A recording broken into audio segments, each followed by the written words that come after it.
Okay, as you guys saw before, the mess in the back of my front yard, like towards we live in a wooded area.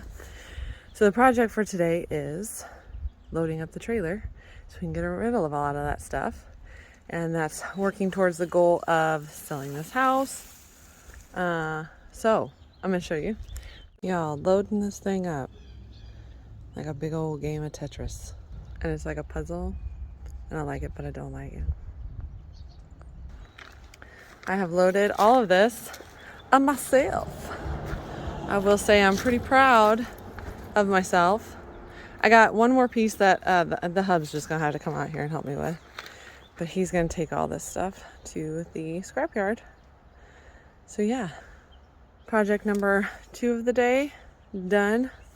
First one was the YouTube video that is already up to watch for the vlog style video like we're doing right now. And yeah, so that's what we're doing. I've got to get some grocery item type stuff for my diet, my nutrition plan that I'm already doing. And there's some specialty items. I have a little quick video of some of those items before. So if you guys are interested in seeing that, I will certainly include it in future videos. And yeah. Also, yes, right now we are that family. Just ran into Office Depot without the kids. Yay, go mom time. And I'm so excited because my tool pen that I'm obsessed with in the rose gold color, the metal barreled one, ran out of ink this week. And I was really upset, and I was trying other pens. It's not cutting it. So I had to go in there and get a refill because I couldn't find any more. I thought I had more. I think that happens if you're slightly hoarderish. Anyway, so I'm going to turn, because I've got my refills, perfect. But because I watched a live with Darian Plans and Cat Plans, she is also a pen junkie. And she had said that what she likes to do is take the Zebra Sarasa ink out of the pen and put it in her tool pen. So we're going to try. I've never tried this Zebra pen before. So we're going to try that. And also, look at this.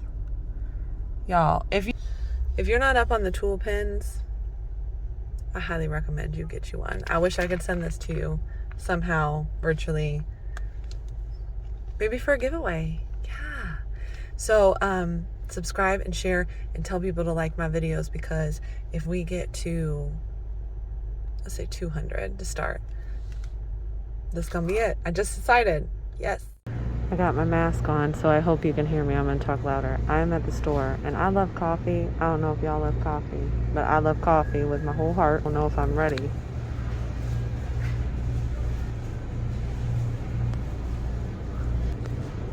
Comment below if you've tried that, and if so, did it cause you tachycardia, aka a rapid heart rate? Okay, bye.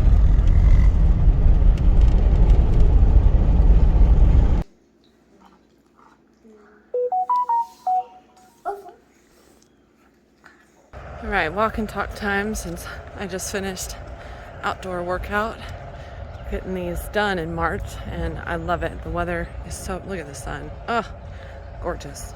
This is Sunday, what's today, the 7th?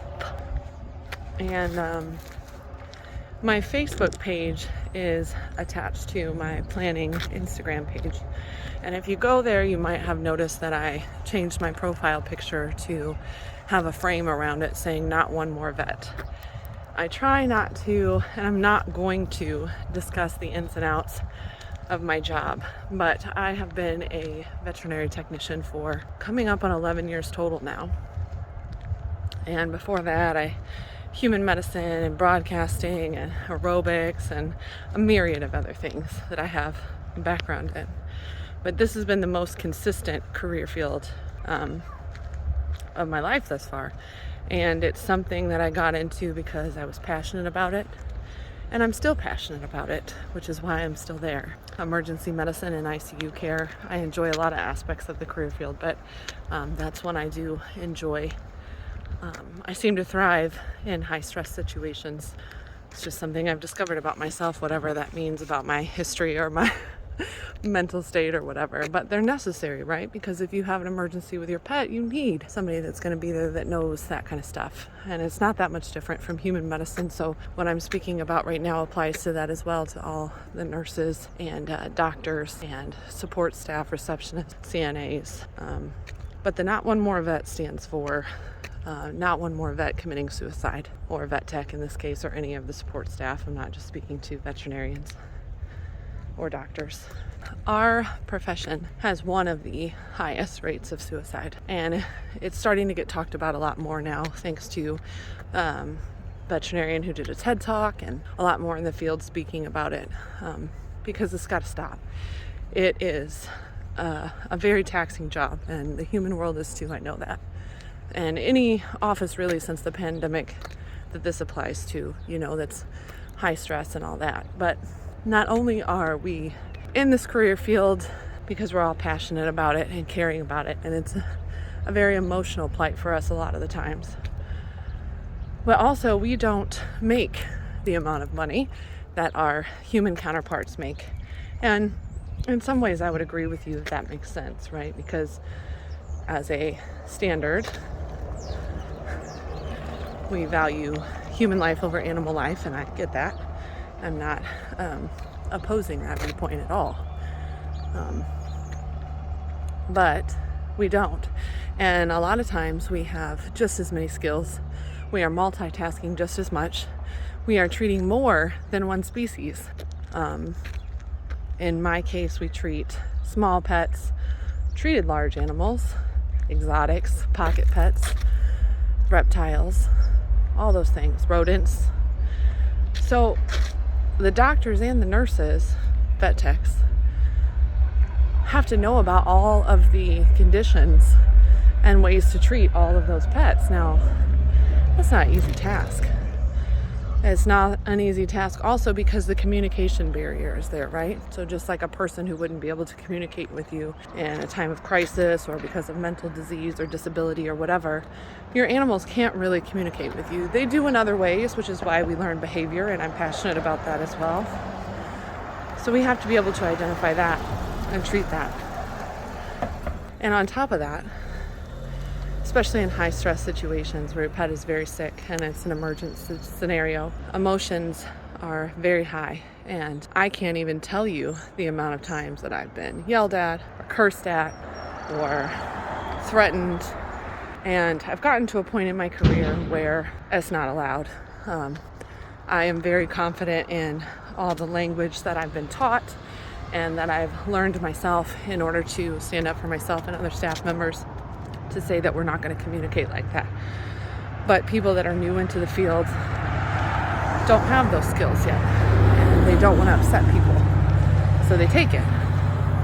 Veterinarians and vet techs, both new into the field, are in quite a bit of debt because we have to pay for school, right? And that school is expensive. Just like nursing school is expensive, just like becoming a human doctor is expensive. However, like I said, we don't get compensated in the same ways as our human counterpoints. So the debt ratio to income is pretty astronomical. So we've got that, and we've got compassion fatigue, which I talked about. And then you've got angry and upset clients, which other people have to deal with in other jobs. I understand that. Plus you're multitasking, plus you're treating multiple species. It adds up. Long hours. My day as an emergency vet tech, I am scheduled for 13 hours with an hour unpaid break. Now that's just where I work, that's how it's set up. I don't even know the amount of times that I've worked without one, where I'm eating snacks on the fly. And I understand people may comment and say that's illegal, you can't do that. Listen, it's just not reality. I can't walk away from a patient who is coding to go eat my lunch. That's not why I'm there, and that's not how I'm best served. The amount of influx of patients that we have, especially now since COVID, a lot of people, let's talk about that for a second, a lot of people don't realize since COVID happened,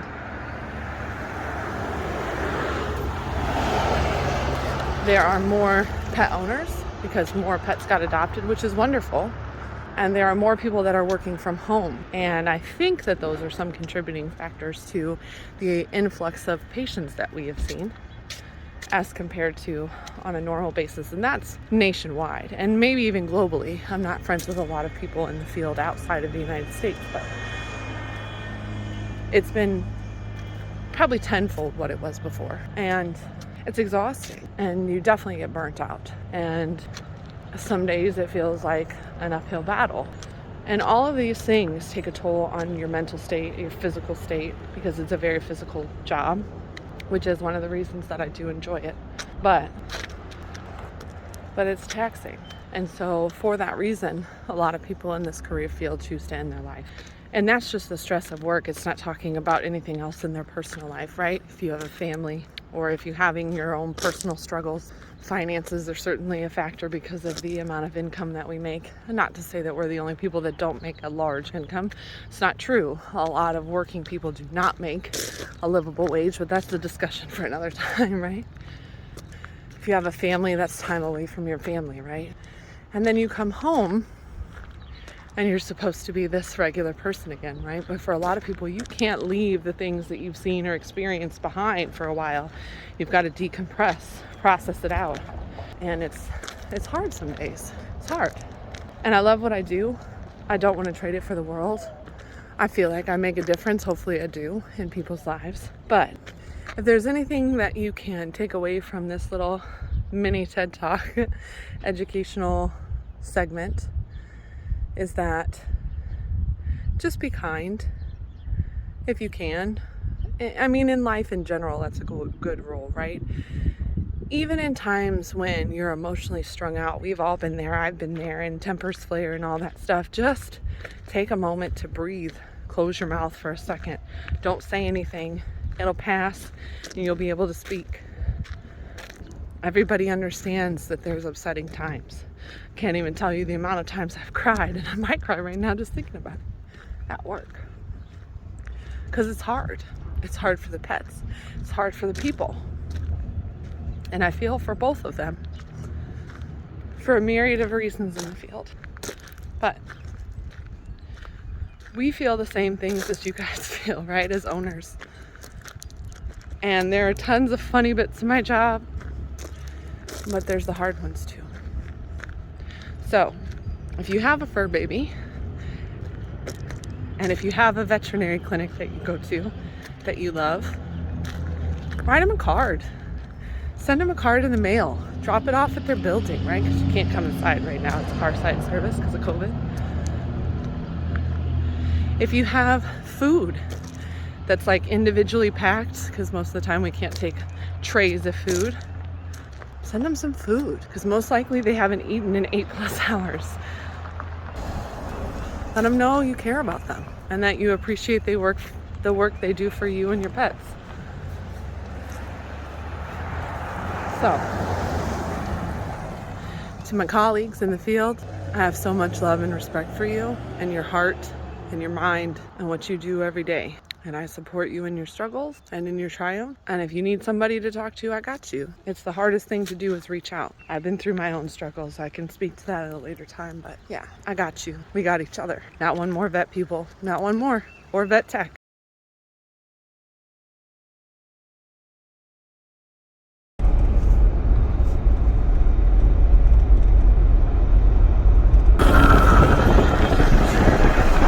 Calvin, you do your dance?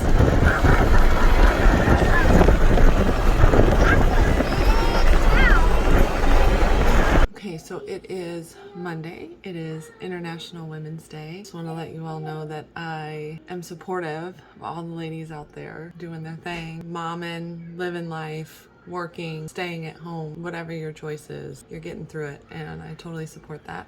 I am getting ready. This is Heart Palette that I love from my really into makeup phase. The weather was super nice, so we just enjoyed spending time as a family because not all the time do we get to be together. You know, I work, my husband works, and then my oldest is in school, so a lot of the times our schedules don't match up. So comment below if you relate to that. I'm getting ready. I got a lot of stuff to do today, filming wise, because I gotta work. So let's do it.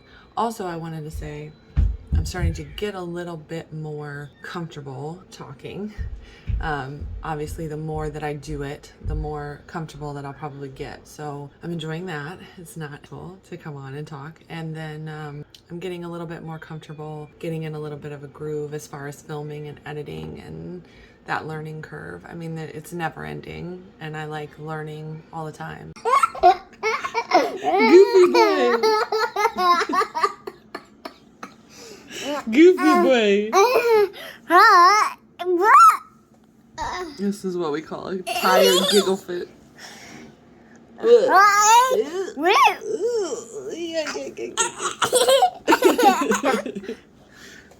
Cheese sandwich. Love it. Hi, and welcome to my dining room spot. Getting ready to have my breakfast. Turn you around so you can see. Whoa, my God. So this is my typical keto style breakfast that I eat on the regular. I have some scrambled eggs, goat cheese, chicken sausage, and then that is sugar-free syrup.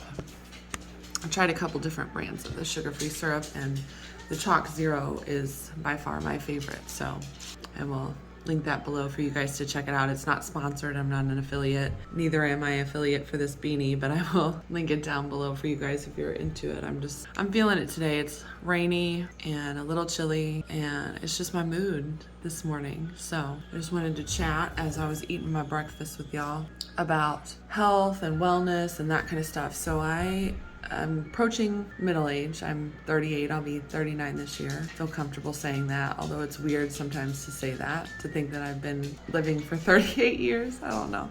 You ever have that?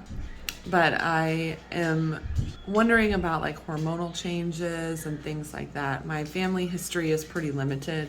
There's not a lot that I can draw from there, except for immediate family. So I have been on the search to find a different doctor, and I've made an appointment for the end of this month to go to a DO instead of an MD. And so that would be a doctor of osteopathy. So they are just like an MD, but they also use some techniques of Eastern medicine and osteopathy, functional medicine, that kind of thing. So the main difference is that they are supposed to treat the patient more holistically versus just what you see at a typical MD. Now there are MDs and nurse practitioners. I used to see a nurse practitioner who was very open-minded and wanted to know about your behavior, your mental state, that kind of stuff. And so I think that the trend in medicine hopefully is headed more that way, because we can disagree. What you need, Baba? What you want? Daniel Tiger? Okay, pause 1 second. And we're back. So anyway, I think it's going to be good for me personally to maybe go down this route of, because they can still do blood testing and order your standard medical tests, CAT scans, MRI, whatever you need, ultrasound, whatever. So we'll see how it goes, and hopefully I love it. I feel like I'm going to. I feel like that's something that I want to pursue now more in my life. Have everything be looked at holistically, as well as scientifically and anatomically, that kind of stuff. You know what I mean? So I will definitely vlog it and talk about it. And I will continue to share more about approaching middle age and things that are going on with me. And if you guys like the fact that I'm sharing like real life medical, women's health, mental health, that kind of stuff, please give me a thumbs up. It really helps me understand what you are into watching and what you like watching, and trying to put myself in the position of other women and the point of view that I want to come across with, as far as I was looking, and I do watch other women sharing about these types of things. So it takes a second, and it really helps as far as feedback for me to know if that's the route I should continue on. So the other news is that I'm going to be doing a collab on YouTube. It's Planning Klein on Instagram and YouTube. I will link that as well. And I started our YouTube channels right about the same time. She started hers first, and she got on Instagram with her planning stuff around the same time that I did. And so we kind of were supporting each other right in the beginning. We found each other. And so she reached out, and she does a lot of, she does only Happy Planner, and she does the sticker decorating and the journaling with me and that kind of stuff. She is younger than me, so she has a different perspective. She's a new homeowner, she's married. So I highly recommend you check her out and support her too, like, subscribe, all that stuff. And if the collab has already come out, I'm gonna link it in the cards. If not, it will be on my channel soon. So I'm excited for that. She is growing amazingly. I mean, she's got a whole community now, and I'm so happy for her to step out of her comfort zone and do the thing that she wants to do and have a lot of success with it. So let's happen. I'm gonna edit today. I'm gonna eat my breakfast before it gets too cold, because I know some people don't like table noises and eating noises, so I don't necessarily want to eat while I'm talking to you. Although, and here is the beggar of the house, the old lady here. She's our 12-year-old lab. I don't think I've talked much about our animals, but we have 3 dogs, all geriatric, 1 cat, also geriatric. We did the fish thing for a while. I'm honestly at the stage where having 2 young kids, 4 geriatric animals in total, working, doing all of this, thinking about changing our lifestyle, which I'm excited about, and all of that is just, it's a lot. And my little lady loves animals just like I do, and she's asking for like pocket beds and all that stuff, and not right now. Not right now. Let's walk and talk, because that's what we're going to probably be doing in every single one of these vlogs, because it's the time that I have a little bit of time for myself, and I'm using it for my outdoor workout, and then every once in a while I get to run errands by myself. So this in the car is sometimes the house with the kids running around. That's my life, because I can't take you into my work. But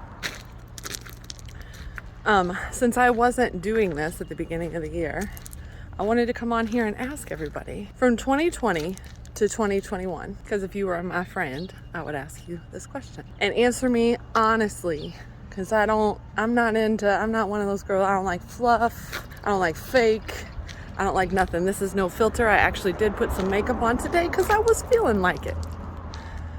So I want to know, from 2020 to 2021, what is one thing that you decided that you wanted to change about your life? Be it something from inside of you, about your mental state, your emotional state, your physical state, the way you were eating, your health, family time versus I gotta get away from my family time. Your physical location in the world, like, did you want to move? Do you want to move? Do you want to stay where you're at? Do you want something bigger? Do you want something smaller? Do you want to travel more when you can? What's something that you have decided to change? And then my follow-up question to that is, what are the ways that you're going about doing that? If it's a personal goal, that can be a little bit easier, right? Because it's just about finding the time and the resources to make it happen for yourself. And a lot of the time that starts with your mental state, which we can certainly change at any point in time. It might be hard, but we can do it. But if it's a shared thing or a family thing, how do y'all go about doing it? How do you go about bringing it up? How do you go about motivating each other? And how do you get other people on board? Because obviously it has to be something that's shared. So is the motivation different? Because everybody's motivated by something different. So how do you come together? How do you collaborate on that if it's not just your own personal goal? Leave it in the comments, please, because we gotta have some reciprocity here, right? That's what I want. I want to know about you in your life while I'm sharing mine. So I think that's it for today, at least right now. Headed back to the house. We got to do the grocery pickup, which that is something from 2020 to 2021 that I hope never goes away, is that you don't have to walk in the store and get your groceries if you don't want to. Now, you might have to schedule it out a couple of days in advance, but that's where the planning comes in. But I don't have to run my kids in the store anymore. So we're going to do that. And my YouTube video is coming out today for Moxie Life review. Check it out if you haven't. Okay, comment. Bye.